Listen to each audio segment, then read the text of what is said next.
Okay, good afternoon, students. This is your favorite tutor Yomi. Want to continue our mathematics class.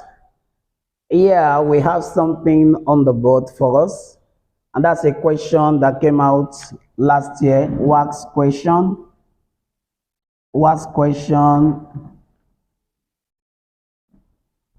2022. To be precise, number two question last year.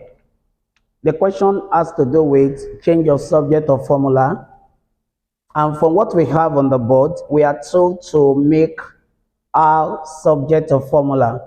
And then after we've done that successfully, then we are to proceed to find the value of R, and then we're given parameters. We're given the value of the other parameters, Y, M, and P, respectively. Also, the first thing we want to do is to make our subject or formula. And obviously, you can see where the R is inside a cage. And so we need to do something to bring R out of that cage so it can stand alone. Until we are able to make it to stand alone, we have not answered the question. So to make it to stand alone is what the question is saying. Okay, so what do we do now? There's a barrier here. The barrier we are having first is the minus 3 over 2. So we need to find a way to remove that. And to do that is very simple. So we simply say that multiply both sides by minus 2 over 3. Minus 2 over 3. The reason you want to do that is so you can eliminate this fraction completely. This fraction can go. So you have to think of something that you could use to remove this completely, and so that you will not have it at this other side. So what do we do now? So we say multiply both sides. Multiply both sides by minus 2 over 3. Minus 2 over 3. And if you do that correctly, you're going to have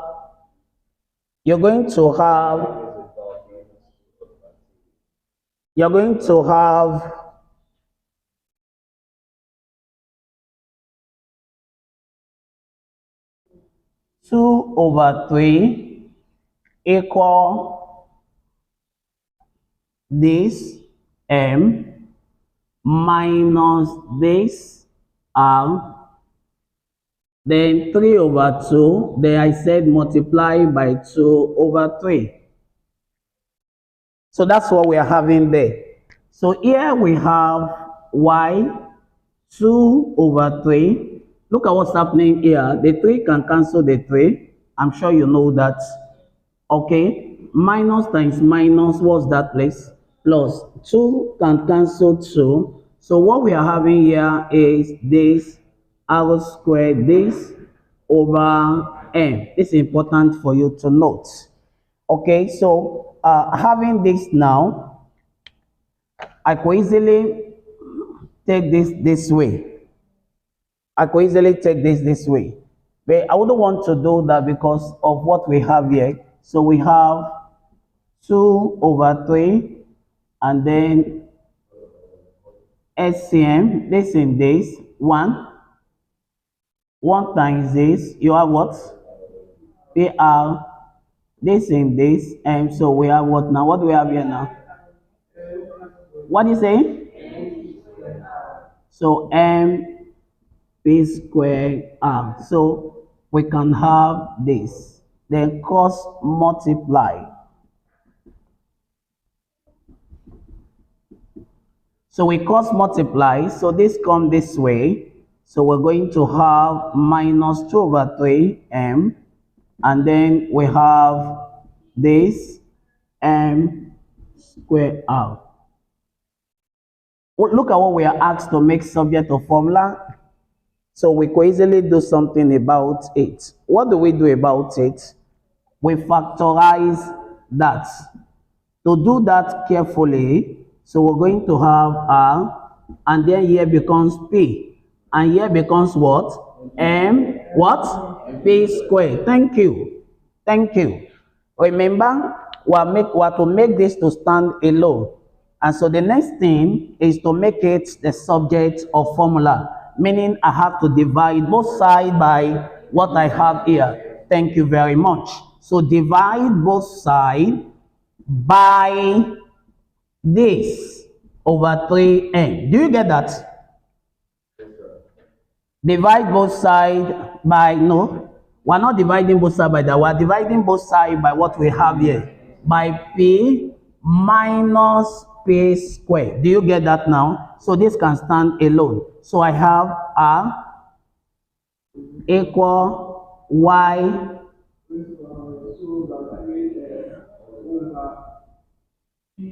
over p minus mp what? Square. That's what you have there. What we have just done, friends, is that we divided both sides by day. Obviously, this will cancel out. You are left with your r.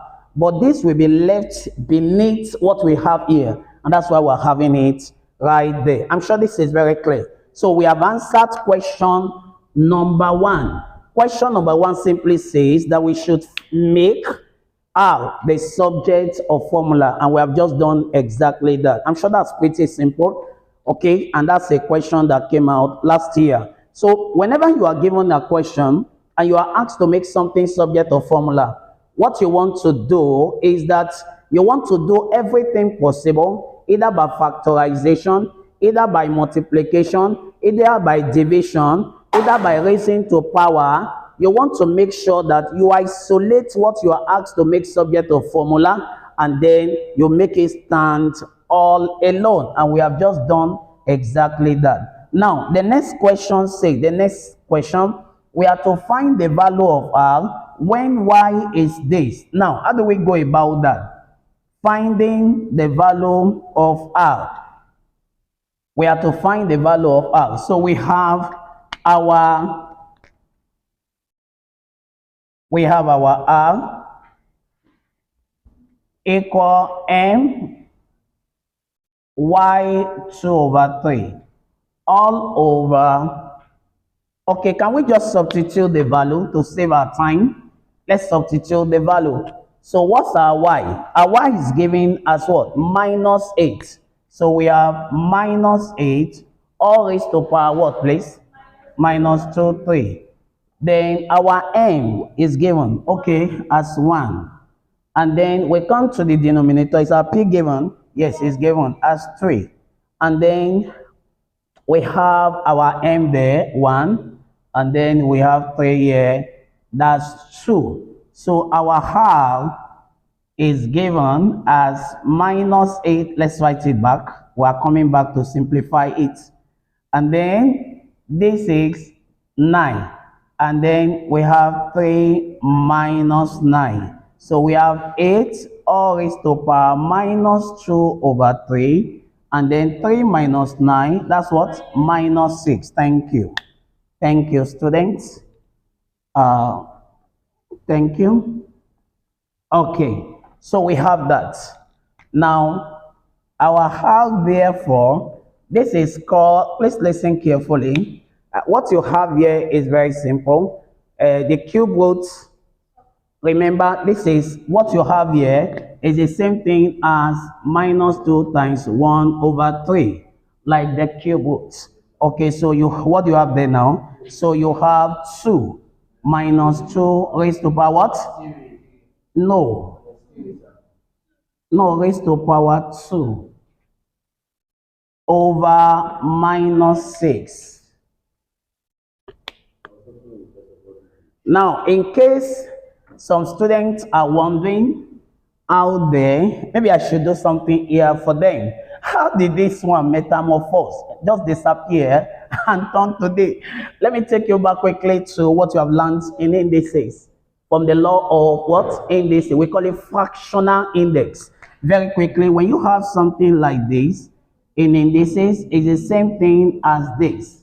So, and if I have something like this, 2 over 3, what it means is that it becomes square root of a, 3b here, and then you have a, you have 2 up here. That's what we have just done. What we realize here was that, okay, let me not even do it in that regard.